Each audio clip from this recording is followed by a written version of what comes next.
प्यारे बच्चों नमस्ते। आज हम वर्चुअल क्लास में परिवृत्त की रचना करना सीखेंगे। क्या सीखेंगे? परिवृत्त की रचना करना।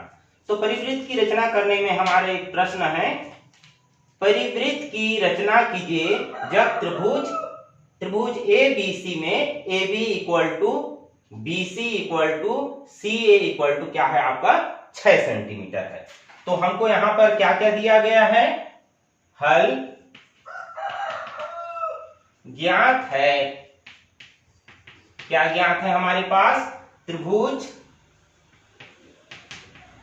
ABC में AB equal to BC equal to CA equal to क्या दिया गया है? 6 सेंटीमीटर।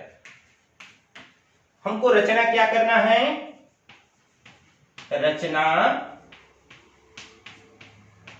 करना है। किसकी रचना करना है हमको? त्रिभुज ABC के परिवृत्त की रचना। त्रिभुज ABC के परिवृत्त की रचना करना। अब इसके बाद हम क्या करते हैं? चित्र बनाना है आपको। तो सबसे पहले हमको त्रिभुज की रचना करना है। त्रिभुज AB equal to BC equal to C equal to 6 centimetre माप का क्या बनाना है? हमको त्रिभुज बनाना है। तो स्केल ले लीजिए। स्केल से कितने सेंटीमीटर का खींचिए? 6 सेंटीमीटर का। तो 6 सेंटीमीटर का क्या करते हैं? ये इस प्रकार से ये रेखाखंड खींच लेते हैं। ये हो गया 6 सेंटीमीटर। इसका नाम क्या दे देंगे हम? AB बना रहे हैं तो AB।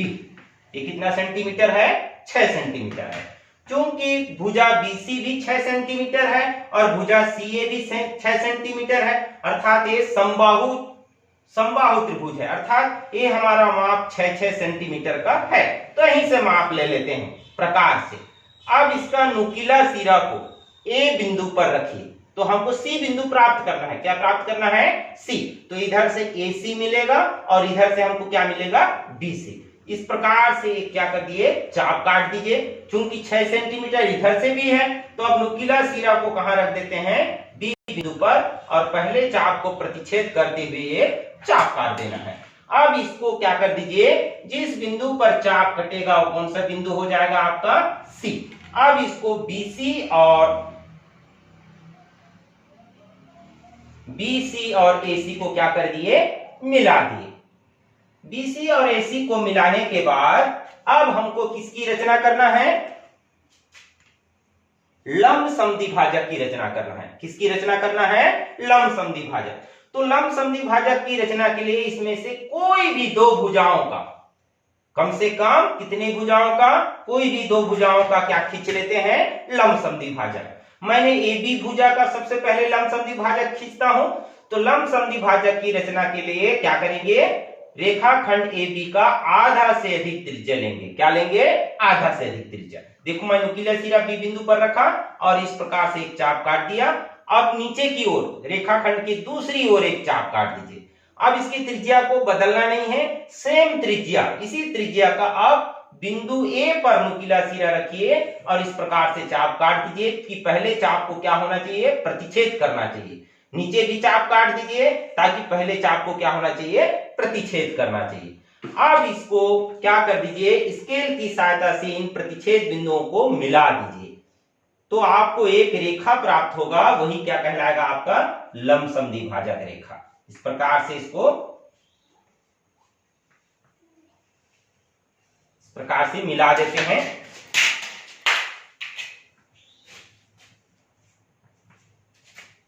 तो ये किसकी लंब समद्विभाजक? मान लो यहां पर इसको कौन से बिंदु पर प्रतिच्छेद किया? D बिंदु। तो AB का लंब समद्विभाजक ये क्या कहलाएगा? आपका AB का लंब समद्विभाजक कहलाएगा। अब इसी प्रकार से मान लो मैं BC भुजा का लंब समद्विभाजक खींचता हूं। तो BC भुजा का भी क्या कर लेता हूं? आधा से अधिक त्रिज्या ले लिया और नुकीला सिरा B बिंदु पर रखा और एक चाप काट दिया एक और इसकी दूसरी ओर भी एक चाप काट दी। अब नुकीला सिरा को कहां रखेंगे? C बिंदु पर और पहले चाप को प्रतिच्छेद करते हुए क्या कर देना है? चाप काट देना है। तो ये पहले चाप को प्रतिच्छेद किया। अब इन दोनों को क्या कर देना है, चापों के प्रतिच्छेद बिंदुओं को मिला देना है।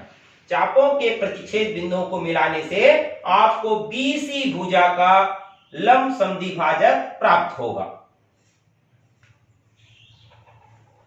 इस प्रकार से इसको मिला देते हैं।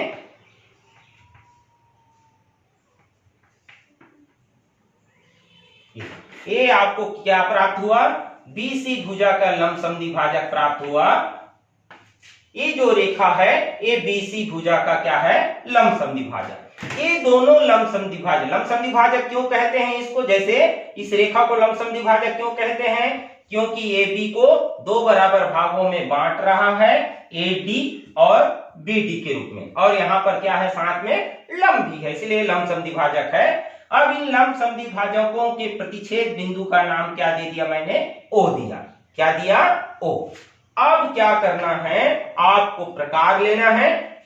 क्या लेना है, प्रकार। या तो ओ से लेके ए तक की त्रिज्या लीजिए, पहले एक बार चेक कर लीजिए बराबर आ रहा है कि नहीं।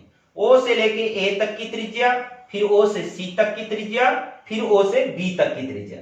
देखो तीनों में बराबर आ रहा है, अर्थात ओ से ए तक की दूरी, ओ से बी तक की दूरी, ओ से सी तक की दूरी कैसा है, समान है। अब यदि ये दूरी समान है तो आप क्या कर देते हैं, एक वृत्त खींच देते हैं। क्या खींच देते हैं, एक वृत्त खींच देते हैं। इस प्रकार से ये वृत्त खींच दिए, तो ये वृत्त खींचने पर जो वृत्त बनेगा, ये त्रिभुज ए बी सी के कहां से होकर गुजर रहा है, शीर्षों से होकर गुजर रहा है। कहां से होकर गुजर रहा है, शीर्षों से होकर गुजर रहा है, इसलिए इस वृत्त को क्या कहेंगे, हम परिवृत्त कहेंगे। क्या कहेंगे, परिवृत्त। इस तरह से हमारा त्रिभुज ए बी सी के परिवृत्त की क्या होती है, रचना होती है। क्या होती है, परिवृत्त की रचना। अब इसके बाद हम क्या लिखेंगे, रचना के पद। क्या लिखेंगे, रचना के पद। कैसे कैसे एक रचना किए उसको पूरा लिखते जाएंगे। रचना के पद, सबसे पहले हमने क्या किया, सर्वप्रथम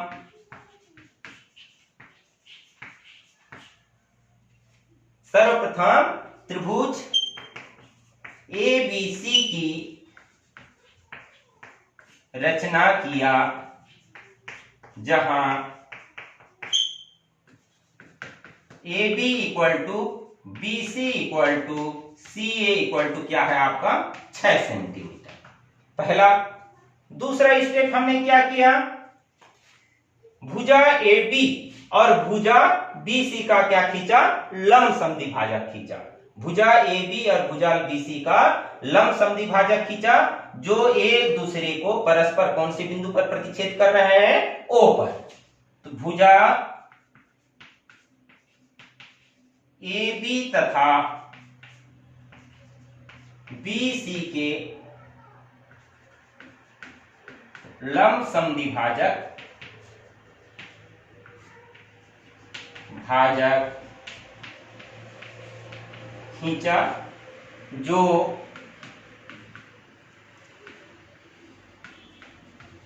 एक दूसरे को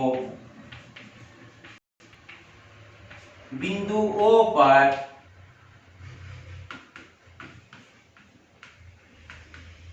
प्रतिच्छेद करते हैं। ये हो गया। मैं तीसरा पॉइंट इधर लिख देता हूं। तीसरा, अब क्या किए, अब इस बिंदु ओ को केंद्र मानकर, बिंदु ओ को क्या माने, केंद्र माने, और ओ से लेके कहां तक की त्रिज्या लिए, ए तक। ओ ए त्रिज्या लेकर क्या खींचा, एक वृत्त खींचा।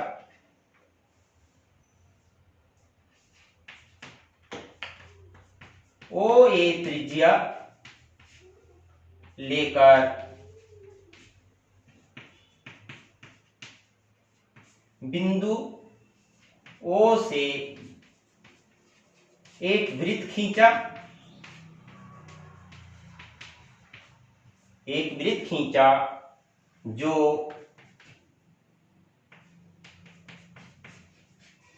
त्रिभुज ए बी सी के तीनों शीर्षों से होकर, तीनों शीर्षों से होकर गुजरता है। तो इस प्रकार से आपके क्या हो गया, अभीष्ट त्रिभुज की क्या हुआ, रचना हुआ। अतः लिख दीजिए नीचे में, अतः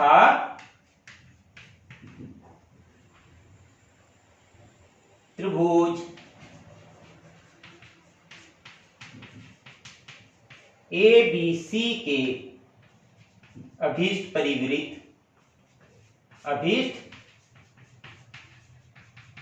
परिवृत्त की रचना हुई। इस प्रकार से हम क्या करते हैं, इस प्रकार से हम किसी त्रिभुज की क्या करते हैं, परिवृत्त की क्या करते हैं, रचना करते हैं।